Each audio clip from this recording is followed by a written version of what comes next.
विद्या और श्रुति जी। पूज्य महाराज जी, आपके चरणों में कोटि कोटि प्रणाम। गुरुदेव, हम दोनों रामकृष्ण मठ एवं से दीक्षित हैं। 3.5 साल से YouTube द्वारा आपका सत्संग श्रवण कर रहे हैं। भगवत कृपा और आपके सत्संग के प्रभाव से हमको वृंदावन वास मिला है। आपके सत्संग सुन के हमको यही लगता है कि हमसे ज्यादा आप हमारे मन को जानते हैं। कृपया मार्गदर्शन करें आगे। नहीं, आप क्या मार्गदर्शन चाहते हैं, आप बताइए। बातें होती कि हम सबका मन एक ही सृष्टि विधान से रचा गया है। जब हम अपने मन को पढ़ते हैं और बोलते हैं तो सबके मन का हो जाता है उसी में। समष्टि मन, जैसे जितने भी पंचभूत हैं शरीर सब एक ही तो है ना, ऐसे ही मन जो बना हुआ है जिस धातु से, वो सबका एक है। जब हम अपने मन में तदात्म होकर देखते हैं और फिर बोलते हैं तो तुम्हारे सबके मन की होती, क्योंकि वो मन तो एक ही है ना, सब जगह स्फुरित हो रहा है। ऐसे ही परमात्मा सब जगह स्फुरित हो रहा है, भेद किसी का नहीं है। देखो शरीरों में पंचभूत सबके एक जैसे, मन सबका उसी धातु से बना है जिस धातु से हमारा बना हुआ है, और आत्मा सबकी एक ही है। फिर ये जो प्रपंच है इसी का त्याग कर दे तो महात्मा हो गया। इसी प्रपंच में जो सत्यत्व बुद्धि करके भ्रमित होता रहता है, मैं स्त्री में पुरुष में गुणवान में रूपवान, वो नीच वो उत्तम, इसी का नाम प्रपंच है।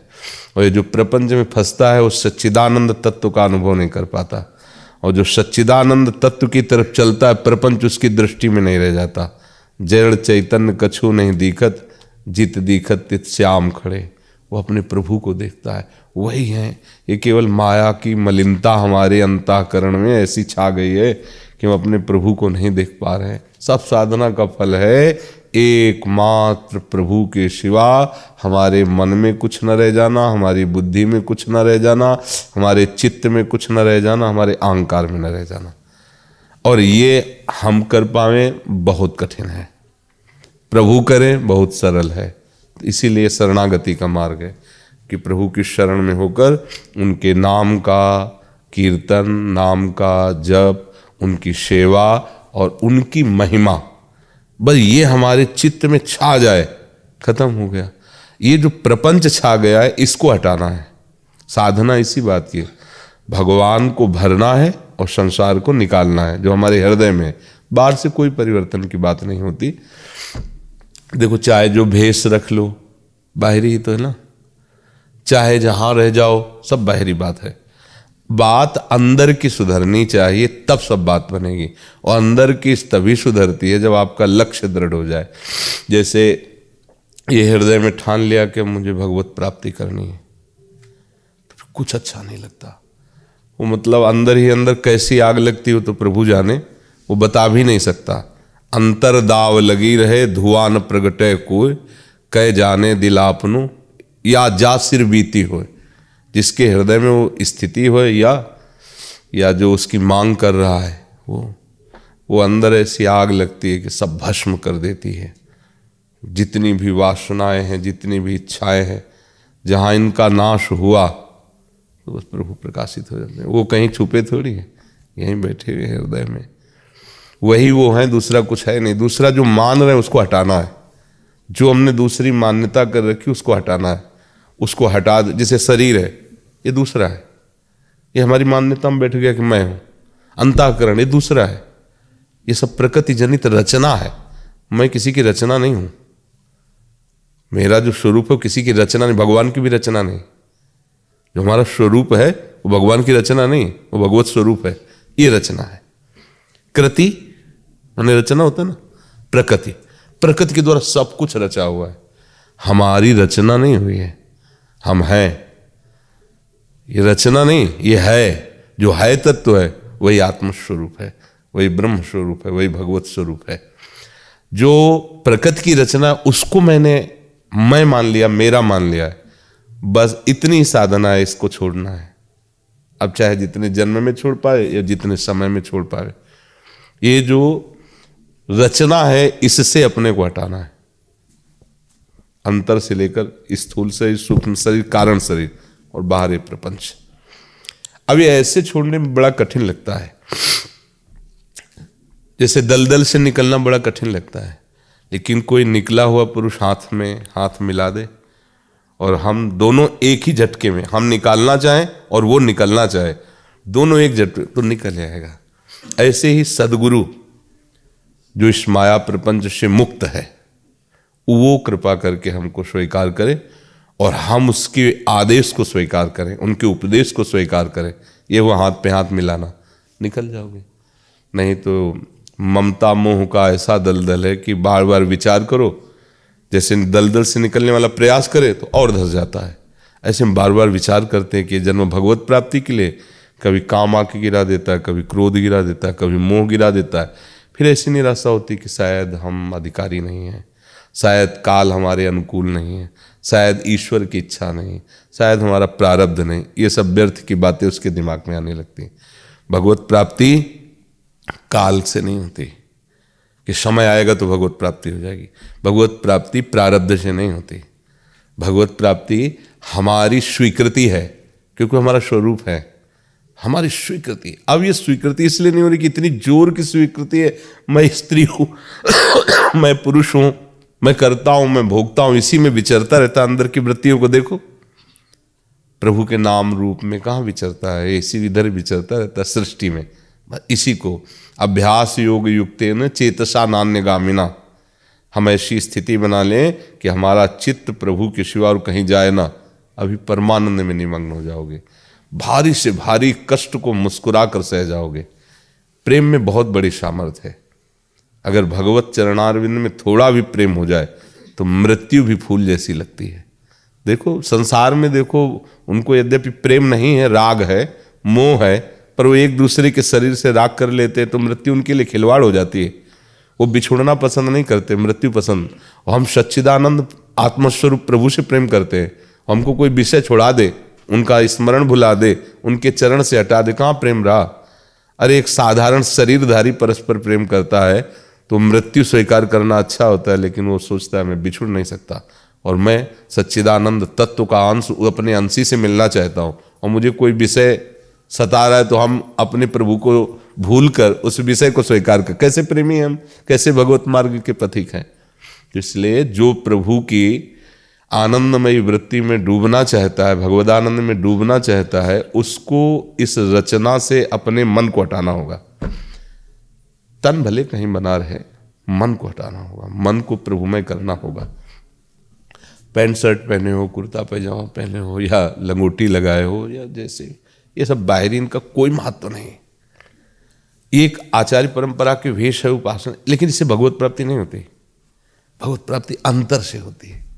अंदर से भगवत का चरणारविंद का चिंतन हो रहा, भगवत नाम का चिंतन हो रहा, भगवत रूप का चिंतन हो रहा है, अपने आत्मस्वरूप में स्थित है, हो गया भगवत प्राप्ति। अब ये कहने में तो बहुत सरल है, लेकिन संबंध जो हमने मान रखे उनको छोड़ना बहुत कठिन पड़ रहा है। देखो बार बार शरीर को कह देते हैं कि मैं नहीं, पर देखो क्या दशा है। जरा सा कष्ट हो जाए तो प्रभु को भूल गए, अर्थात प्रिय शरीर हुआ। अगर हम किसी भी सुख सामग्री के भोग समय प्रभु को भूल गए तो हमारी प्रभु से भी बढ़कर प्यारी वस्तु आ गई। किसी भी दुख में हम भूल गए तो प्रभु हल्के हो गए, वो दुख भारी हो गया।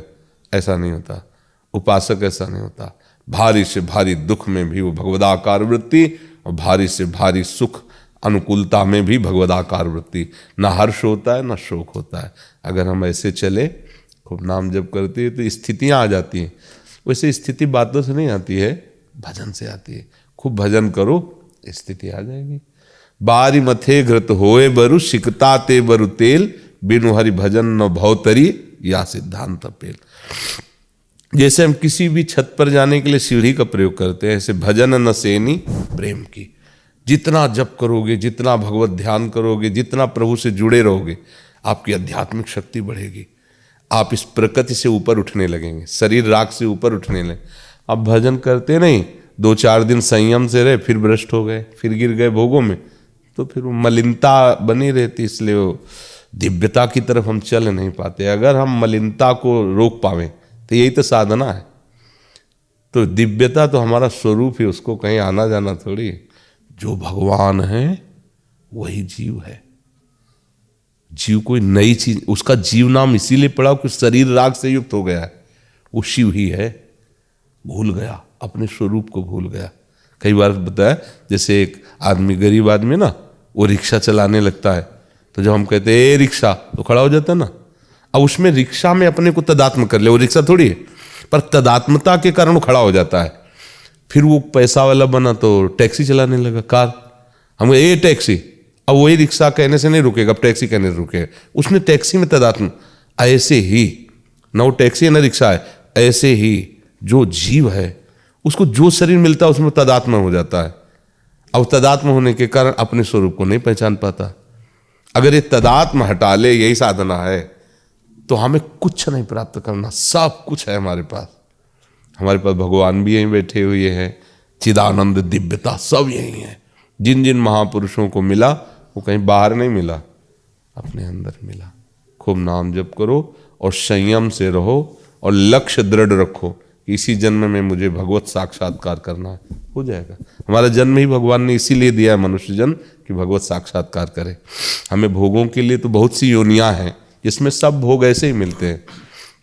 जैसे अपने को बहुत अच्छा गद्दा सैया हो तो सुख मिलता है ना, सुअर को कीचड़ में लौटने पे बिल्कुल वैसे सुख मिलता है। जैसे अपने एसी रूम में अनुकूल है, ऐसे उसको बढ़िया कीचड़, जैसे अपने को अच्छे अच्छे भोग पदार्थ खाने को मिले, उसको विष्ठा में वैसे ही सुखानुभूति होती है। वो लड़ता है एक दूसरे से पहले पाने के लिए। ये सब इंद्रियों के सुख मारे घूम रहे हैं हर योनि में। ये मनुष्य जन्म इंद्रियों के भोगों के लिए नहीं मिला है, ये मिला इंद्रियातीत आनंद के लिए, गुणातीत आनंद के लिए, कालातीत आनंद के लिए। अब बड़े कृपा पात्र जन हैं जिनको ये बातें सुनने में अच्छी लगने लगी, नहीं किसको अच्छा लगता है? वर्तमान में सामने आए हुए प्राकृतिक भोगों को भोगना ही हम अपनी सफलता समझते हैं। नहीं समझ? खूब रुपया हो जाए, बढ़िया सब भोग सामग्री हो जाए, हम खूब भोगे, होगा क्या फिर क्या होगा? मरोगे तो है ही है ना ये अनुभूति टिकेगी, क्योंकि परिवर्तनशील पदार्थों की क्या अनुभूति? रोज पाते हैं लेकिन भूख मिटी नहीं, रोज भोगते हैं लेकिन तृष्णा मिटी नहीं, कामना मिटी नहीं। तो विचार तो करना चाहिए कि यार कुछ तो हमसे गलती हो रही है। नहीं, इतना खाने पर हमें कभी तो तृप्ति हो जाए, इतना भोगने पर कभी या नहीं होगी। और जब प्रभु से अपना चित्त जुड़ा तो फिर हृदय से आने लगता है अब कुछ नहीं चाहिए। हृदय शांत हो जाता है, निर्विकार हो जाता है, कूटस्थ, बिल्कुल कोई भी विकार प्रवेश ही नहीं कर सकता हृदय में। काम क्रोध आदि प्रवेश ही नहीं कर सकता, घनीभूत हृदय हो जाता है। तो खूब भजन करो। सुनीता शर्मा जी, राधा वल्लभ श्री हरिवंश। गुरुदेव, आपके चरणों में कोटि कोटि नमन। गुरुदेव, नाम जप होता है आपकी कृपा से, परंतु जप के साथ प्रपंच भी चलता रहता है, कोई क्या परेशानी नहीं, कोई परेशानी नहीं। वो जो है वो निकल रहा है। हम लोगों को तटस्थ भूमिका निभानी चाहिए उस समय, ना दुखी होना चाहिए ना सुखी होना चाहिए। कुछ अच्छी बातें फेंकता है अनुकूलता, कुछ बुरी बातें फेंकता है, मन जो उसमें जमा है चुप रहो। झाड़ू लग रही है, निकल रहा है, वो आ नहीं रहा है, वो प्रपंच में फंस नहीं रहा, क्योंकि नाम चल रहा है ना, वो प्रपंच से मुक्त कर रहा है। जितने प्रपंच हैं सब बाहर निकल रहे हैं। दरवाजे पे बैठा हुआ आदमी दोनों को देखेगा, आते हुए को भी और जाते हुए को। अगर उससे बातचीत करने लगे तो रुक जाएगा, अगर उसको प्यार दिखाया तो रुक जाएगा, झगड़ा करोगे तो रुक जाएगा। तीनों बातें नहीं करनी, उसको समझाना नहीं है, उससे द्वेष नहीं करना है, न उससे राग करना है। आपको नाम जप करना है, आपका लक्ष्य नाम है, राधा राधा। और वो आप फेंक रहा है निगेटिव पॉजिटिव, वो सब निकल नहीं। राधा, एक दिन ऐसा आएगा वो शांत हो जाएगा, क्योंकि नया कुछ जा नहीं रहा, नया सच्चिदानंद में, और पुराने को नष्ट करने के सामर्थ्य उस नाम में है, वो सब नष्ट हो रहा है। एक दिन हृदय निर्मल हो जाएगा। अगर संत महात्माओं को जो भगवदानंद मिला है, निर्मल हृदय न होता तो कैसे मिलता? तो कैसे हुआ? नाम। गोस्वामी तुलसीदास जी कहते हैं, भगवान शंकर को साक्षी करके कहते हैं कि हमारी जीव गर जाए, नष्ट हो जाए, यदि हम इतना भी मिथ्या बोलते हो। हमारे जीवन में जो कुछ है रा और माँ है, उनका ये दो नाम, दो अक्षर, ये नाम जो है ना, यही हमारा जीवन है। हम भगवान शंकर को साक्षी करके कहते हैं, अर्थात जो कुछ मुझे मिला है राम नाम से मिला है। ऐसे ही अपने पास राधा नाम है, अपने पास कृष्ण नाम है, राधा वल्लभ नाम है, हरिवंश नाम है। हम जो गुरु प्रदत्त नाम है उसको रटे, जपें, ध्यान करें, मन में बसाएं, तो सब शक्तियाँ, सब कुछ ज्ञान सब प्राप्त हो जाएगा। परेशान होने की जरूरत नहीं, सब प्रपंच नष्ट हो जाएगा। जी। आशीष शर्मा जी, राधा वल्लभ श्री हरिवंश। गुरुदेव, आपके चरणों में दंडवत प्रणाम। गुरुदेव भगवान, आजकल सभी बाजार के चंदन में बहुत अधिक केमिकल का उपयोग होता है और चंदन की लकड़ी भी नकली मिल रही है। ऐसे में हम अपनी प्यारी सुकुमारी जी को कौन सा चंदन लगाएं?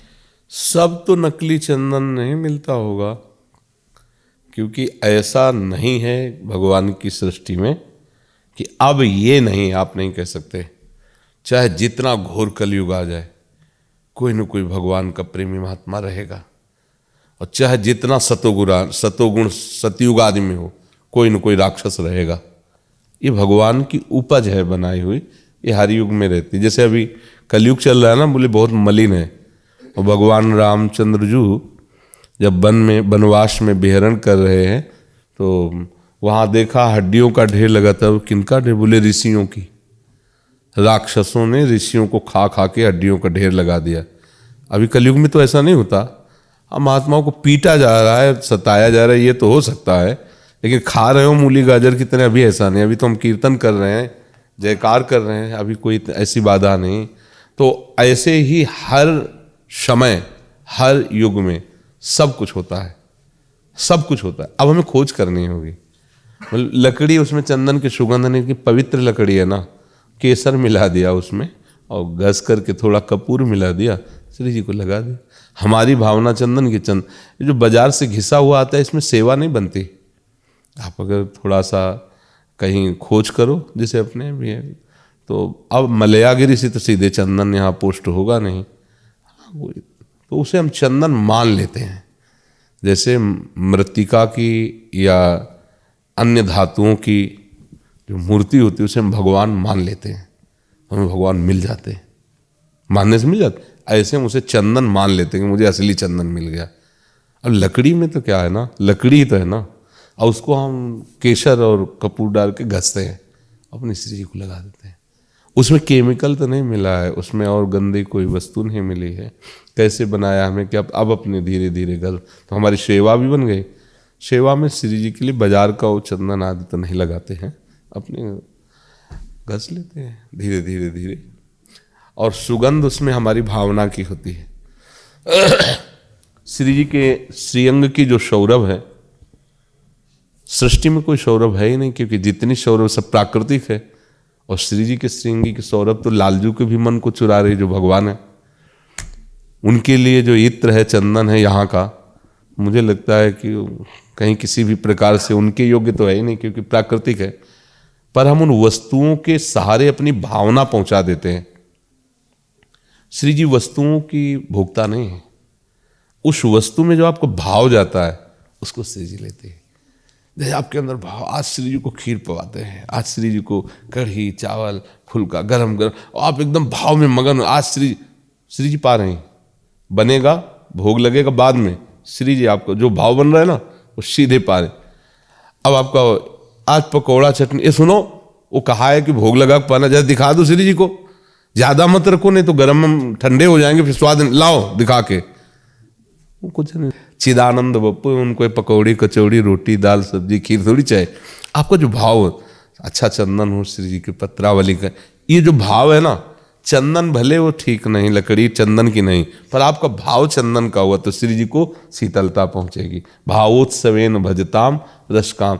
अगर हम ऐसे एक प्रश्न करके देखें तो कोई भी सामग्री सृष्टि की भगवत प्रसन्नता के लिए नहीं रह गई। क्या रह गया? तो दूध भी शुद्ध नहीं, घी भी शुद्ध नहीं। अब वो गाय का दूध कह के लो, पता नहीं क्या क्या मिला हुआ क्या। जब मूंग की दाल को पानी में डाल के धोया जाता तो हरा रंग उससे निकलता है। आप बताओ कितनी बुद्धि खराब हो गई।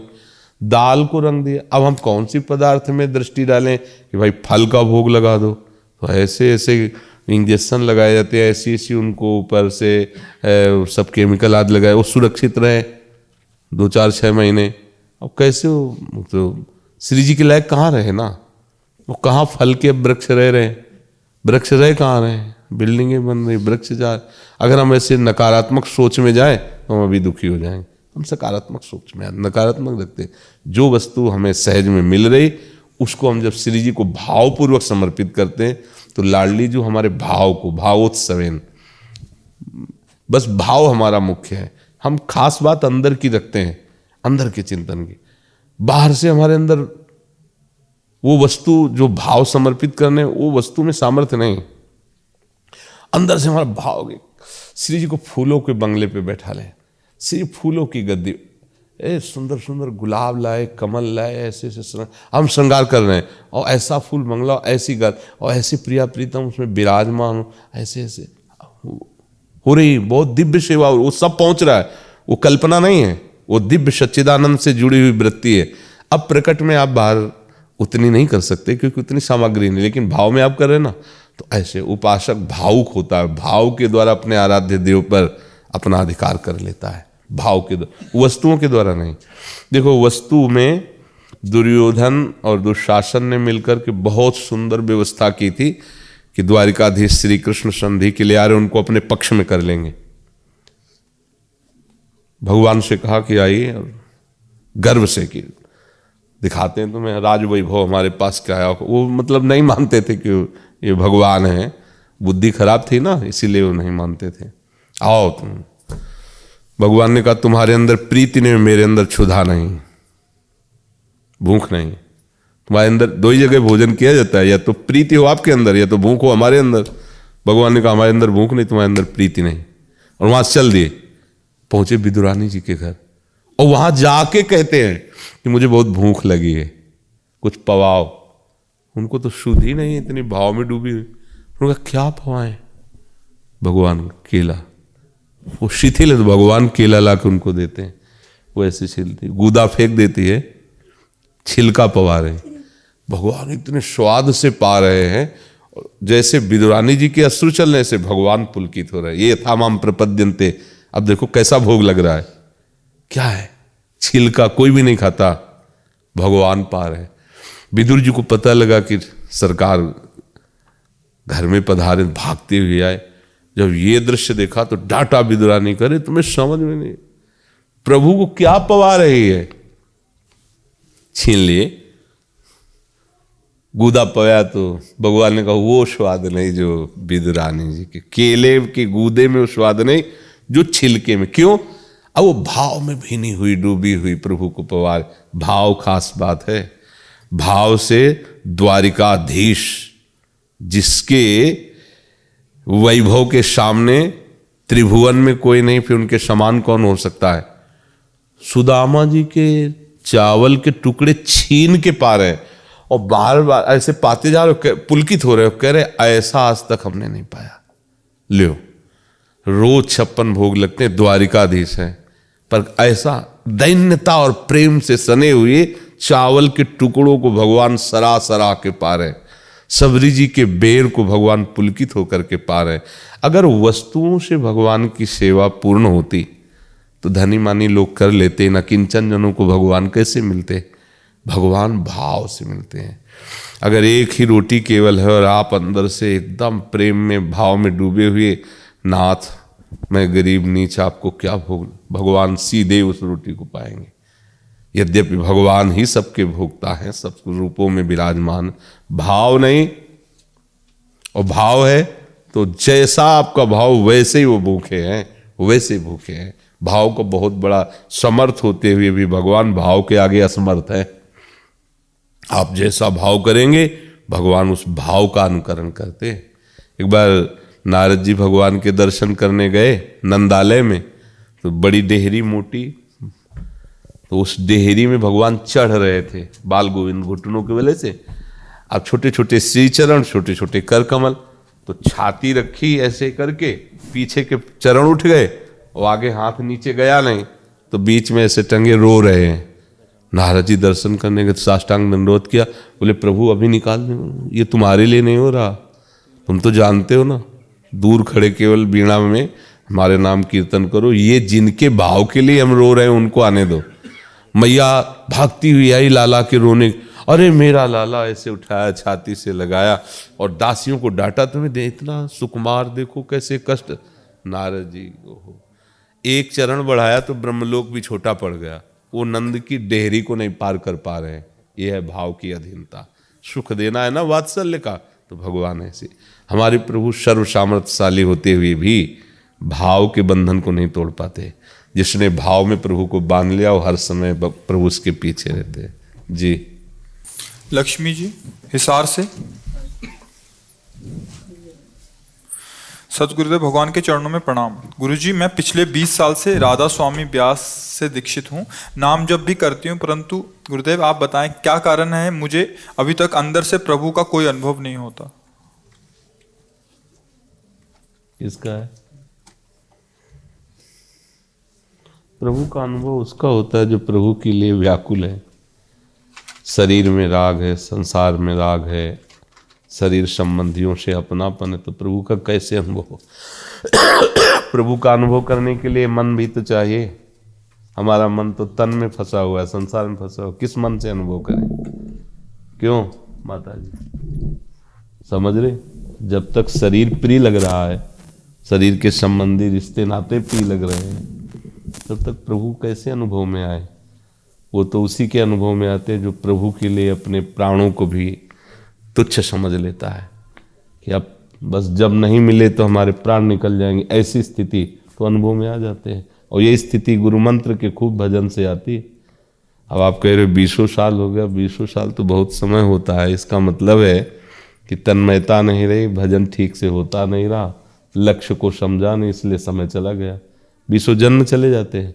अगर सही ढंग से चले तो कुछ ही काल में आध्यात्मिक उन्नति का अनुभव होने लगता है। अगर ऐसा हो तो फिर जितने संत महात्मा भगवत प्राप्त हुए वो कैसे होते? उसी मंत्र से, उसी नाम से हमें वो तत्व का अनुभव होता है। तो हम कहीं गलत हैं, इसलिए हम मंजिल में नहीं पहुंच पा रहे। तो इसलिए ये बढ़िया बात है कि आप अपनी गलती को समझते हैं कि हाँ हमारे कमी है। नहीं तो प्रायः लोग मंत्र या गुरुदेव में या आराध्य देव में कमी समझने लगते हैं कि इतने दिन जपते हो गया तो मंत्र ने कोई चमत्कार नहीं दिया, तो हो सकता है मंत्र में पावर ना हो या गुरु में ही पावर ना हो। ऐसा नहीं है, पावर हमारे भाव से आता है। हम एक माटी की मूर्ति बनाकर उसमें भावना करें तो पावर आ जाएगा। भगवान उसमें भी हमसे बात कर सकते हैं, क्योंकि कोई कण ऐसा नहीं जहाँ भगवान ना हो। तो हमें अपना भाव संभालना है।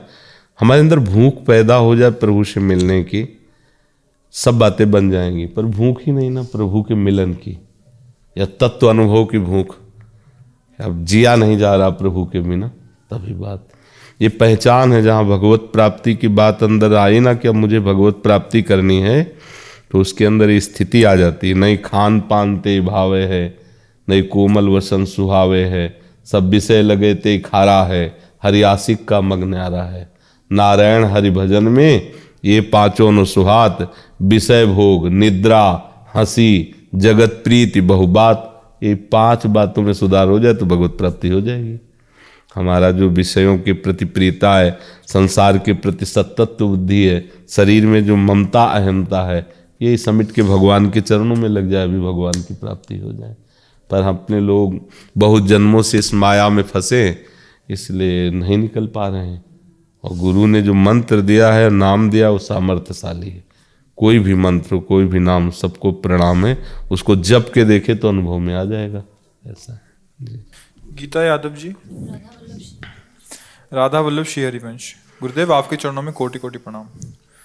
गुरुदेव आपकी कृपा से इस अधम को युगल चरणों की सेवा प्राप्त हुई है। पिछले 6 महीने पहले कुछ युगल सरकार की सेवा से जीवन पूरा बदल गया। गुरुदेव हृदय में आनंद भी बहुत रहता है, पर साथ ही मन में एक डर सा लगा रहता है कि मुझसे सेवा में कोई अपराध ना हो जाए। नहीं तो प्रभु को प्रभु भगवान मान के सेवा ना करो, संबंध मानकर सेवा करो तो भय खत्म हो जाएगा। भगवान मान के करोगे तो भय रहेगा, और अपने मान के करोगे तो भय नहीं रहेगा। और सच्ची सेवा अपने भाव से ही होती है। मेरे प्रभु पिता हैं, मेरे प्रभु स्वामी हैं, मेरे प्रभु प्रीतम हैं, मेरे प्रभु बालक हैं, मेरे प्रभु दोस्त हैं, यही संबंध है। तो कोई संबंध उनसे मान लो, जो संबंध मानो उसे दृढ़तापूर्वक मान लो, तो फिर भय खत्म हो जाएगा। अपने मित्र से बात करने में, उसको दुलार करने में, अपने प्रीतम से प्यार करने में कहीं भय लगता है क्या? अगर भगवान मानेंगे तो भय लग जाएगा कि भगवान शास्त्र उनकी महिमा गाता है, कहीं त्रुटि हो गई तो ऐसा। और जब अपना संबंध मान लेते हैं तो फिर त्रुटि का भय नहीं रहता, फिर उसमें दुलार प्रकट होता है। जैसे अब भगवान को बालक माना कि भगवान मेरे वात्सल्य भाव में बालक ही तो माना। अब वो हर समय इसी बात का चिंतन करता है कि उनको अनुकूल हम सुख पहुंचा सके। उसको डर इस बात का नहीं लगता कि अपराध बने, उसको डर रहता है कहीं भूखा ना रह जाए, कहीं ऐसा ना कि हमारी दृष्टि ओझल हो जाए और उसको कष्ट पहुंचे। हर समय अपनी भावना में। एक माई थी, वो परिक्रमा दिया करती थी, गौड़ेश्वर संप्रदाय से थी, टाट पहनती थी, गोपाल को लाला मार, इधर टॉफी, इधर मीठा, दूध, ऐसे पूरा सब टांगे रहती थी। थोड़ी थोड़ी देर गोपाल को ऐसे करके थोड़ा दूध पिलाती, फिर कभी टॉफी खवाती, कभी, और टाट पहने थी माता जी वो। अब गोपाल को बालक माँ, उसको भय है क्या? आसपास सब सामग्री अपने गोपाल की टांगे, गोपाल को छाती से लगाए, दुलार करे, गोपाल के पास पहुंच गए। हमें अगर वास्तविक सेवा का सुख लेना है तो अपने प्रभु को अपना मानना होगा, और अपने हैं वो, और जब हम अपना मानते तो भय नहीं रहता। देखो, चाहे जितना बड़ा पदाधिकारी हो, लेकिन जब हमारा प्रीतम है, पदाधिकारी की तरह मिलोगे जाके तो बड़ी समस्या मिलेगी। फिर शासन है और हमारा प्रीतम है, तो जैसे मान लो गार्ड रोकने लगे, कोई बड़ा पदाधिकारी तुम्हारा पति है और गार्ड ना जानता हो, रोकने लगे तो तुम साहब से मिलना, साहब बता जाके अपने साहब से मैं कौन हूं, जा। वो समझेगा ऐसी बात कौन कहता साहब के सामने, क्योंकि साहब को साहब थोड़ी मान रही है, वो तो हमारा प्रीतम है, हमारा प्यारा है। ऐसे ही भगवान से जब संबंध हो जाता है ना, तो सृष्टि में किसी से भय नहीं रहता। इतना बड़ा स्वामी हमारा प्यारा दोस्त है, हमारा प्यारा मित्र है, हमारा प्यारा पुत्र है, हमारा प्यारा पति है, हमारा स्वामी है। ये जो शांत भाव के ऊपर दास से सख्य वात्सल्य है ना, ये बड़े रसमय भाव है। फिर भय खत्म हो जाता। हमारा दोस्त है क्या? सखा कोई डरता है क्या? अगर कोई कहता भगवान, तो कहता है कन्हैया भगवान है, ये कन्हैया तू भगवान है, बोले नहीं हम भगवान नहीं, ये तो जो ऐसे ही कह रहे, हम तो तुम्हारे मित्र है, ऐसा। तो डर तब तक लगेगा जब तक भगवान मानोगे, तो भगवान में तो डर है ही। भगवान तो फिर भगवान है, भगवान होते हुए भी वो हमारे प्यारे हैं, वो हमारे अपने हैं, हम जिस भाव से चाहें उनको दुलार कर सकते हैं जी। आरती त्यागी जी। गुरुदेव, आपके चरणों में कोटि कोटि प्रणाम। गुरुदेव, हमारे अंदर बहुत कमियां हैं, उसे अपने अनुशासन में ले लीजिए। गुरुदेव, हमारे मार्गदर्शन कीजिए, दिशा प्रदान। हमारे अंदर कमियां नहीं, कमियों को अपने अंदर लिए हम, बस शब्द को समझना होगा। हमारे अंदर तो प्रभु बैठे हुए हैं, जो हमारा स्वरूप है तो प्रभु का अंश है, उसमें कमी प्रवेश ही नहीं कर सकती। कमियां हमारे अंदर नहीं, हमने कमियों को पकड़ रखा है। जब जान रहे हो कमियां, छोड़ दो, खत्म हो गए। जैसे हम कोई गंदी चीज पकड़े, अब हम कह रहे कि कोई छुटा दे, अरे छुटा कर दे, तुम छोड़ दो, ऐसे खत्म हो गए। आप ही तो पकड़े हुए हो, आप में कोई कमी प्रवेश नहीं कर सकती, क्योंकि आप भगवान के अंश हो। आपने कमियों के मूल जड़ को, शरीर को, इंद्रियों को, मन को अपना मान रखा है, पकड़ रखा है, उसी से भोग रहे हैं। इसीलिए सारी कमियां हमें दिखाई दे रही हैं अपने में। अपने का हम तात्पर्य शरीर से ले रहे हैं। देखो, हम अपने का तात्पर्य भगवान के अंश से ले रहे हैं, जो हम हैं। हम शरीर नहीं है, भगवान के अंश है, हम में कोई कमी नहीं जा सकती। हम कमियों को पकड़े हैं, कमियों को स्वीकार किए हैं, तो जिसको हम पकड़े उसको छोड़ दें, कोई परेशानी नहीं। पर हम इतने कमजोर हो गए कि लगता है इसको कैसे छोड़ सकते हैं, क्योंकि उसमें सुख बुद्धि हो गई है। ये भोग, ये खाना पीना, देखना सुनना, ये सब, तो इसमें लगता है इसके बिना तो जीवन ही बेकार है, ऐसा लगेगा। पर अगर हम भगवान का भजन करें, उनके आश्रित रहें, तो ये ज्ञान आ जाएगा। कमियां कोई नहीं है। अगर शरीर को लेके बात करो तो सब कमियां ही हैं, प्रभु को लेके बात करो तो कोई कमी नहीं है। आप अंदर से प्रभु को अपना मानिए, उनका चिंतन कीजिए। आप एक दिन देखेंगे जो एक महात्मा का हृदय होता है वही तुम्हारा हृदय हो जाएगा। और चाहे कोई कितना बढ़िया आदमी हो, शरीर संसार के भोगों का चिंतन करे, एक गंदा आदमी के जैसा हृदय होता है, वैसे उसका हृदय हो जाएगा। चिंतन का प्रभाव होता है। अगर प्रभु का चिंतन करोगे तो प्रभु में हृदय हो जाएगा, भोगों का चिंतन करोगे तो भोग में हो जाएगा।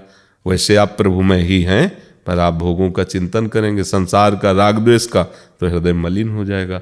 हमको खुद सुधारना है। सुधार क्या करनी? हम जो जो पकड़ रखा है वो प्रभु के चरणों में समर्पित कर दें।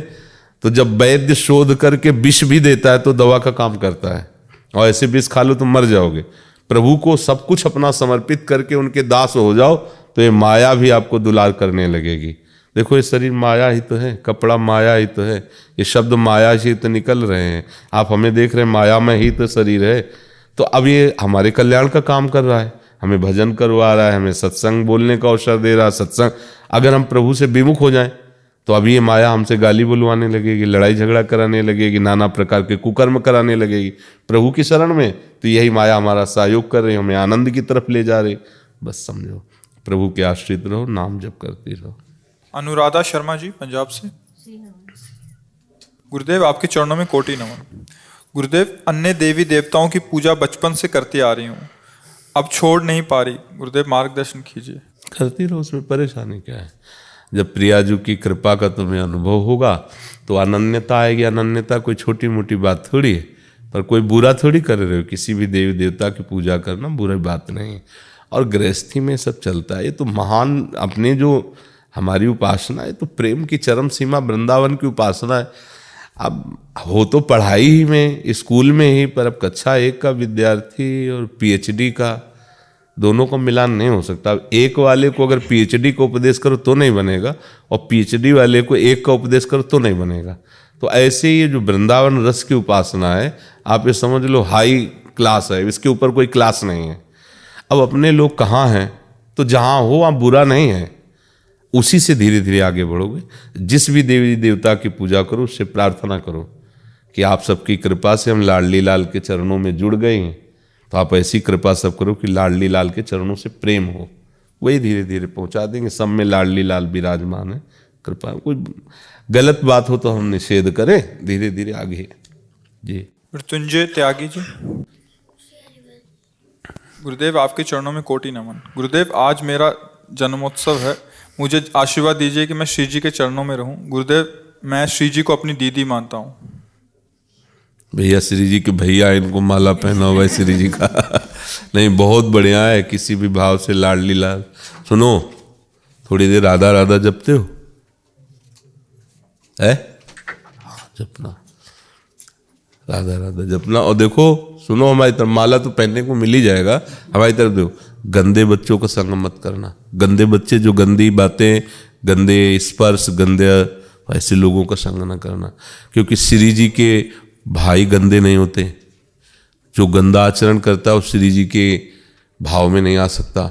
तो अभी बच्चे हो ना, जिसे स्कूल जाना है, मित्रों से मिलना है, गंदे बच्चों से, गंदी बातों से, गंदे खान पान से जब बचोगे तभी श्री जी को तुम अपना मान पाओगे। नहीं, श्री जी परम पवित्र है, तो तुमको पवित्र रहना होगा। भोजन गंदा नहीं, गंदे विचार नहीं, गंदा कृत्य नहीं। माता पिता के अनुशासन में रहकर और श्री जी के प्रतिभाव को थोड़ी देर राधा राधा जप लिया करो। ठीक है, पहना दो माला पे। ये श्री जी का प्रसादी, तुम्हारी बहन जी का प्रसादी माला है। अभी बहुत अच्छा लगता है किसी भी भाव से। जैसे बच्चा है ना, अभी अपने भाव जोड़ेगा, अब यही चल के परिपक्व भक्त हो सकता है, भले गृहस्थी में रहे। भाई गृहस्थी से ही तो विरक्ति के मार्ग की पुष्टता होती है। बाबा जी कहाँ पैदा होते हैं? आकाश में थोड़ी पैदा होते। कोई कितना भी बड़ा परमहंस हो, पैदा तो गृहस्थी में हुआ है ना। और कोई कितना भी परमहंस हो, उसका पेट गृहस्थी से ही भरता है। जब खप्पर ऐसे किसी न किसी दरवाजे में जाके मांगना पड़ेगा, या वो कोई गृहस्थ ही आके देता, मतलब आप नहीं मांगते तो हमारे पास आके आप दे रहे हो। भरण पोषण हम कहे जरूर है कि भगवान हमारा भरण पोषण कर रहे हैं, लेकिन भगवान आप सबके को प्रेरित करके कोई फल दे रहा है, कोई वस्त्र दे रहा है, कोई अन्न दे रहा है। हम वृंदावनवासी वास करते हुए भजन कर रहे हैं, तो हम पैदा गृहस्थ क्या हुए, और हमारा आज भी पोषण गृहस्थ से ही हो रहा है। गृहस्थी तो ला रहे हैं। तो अब ऐसा नहीं कि गृहस्थ आश्रम में भजन नहीं हो सकता। गृहस्थ आश्रम पर यही अवस्था होती है जहाँ से सुधार होता है। अभी गंदे बच्चों का संग हो जाए, खान पान गंदा हो जाए, तो फिर जीवन बेकार हो जाता है।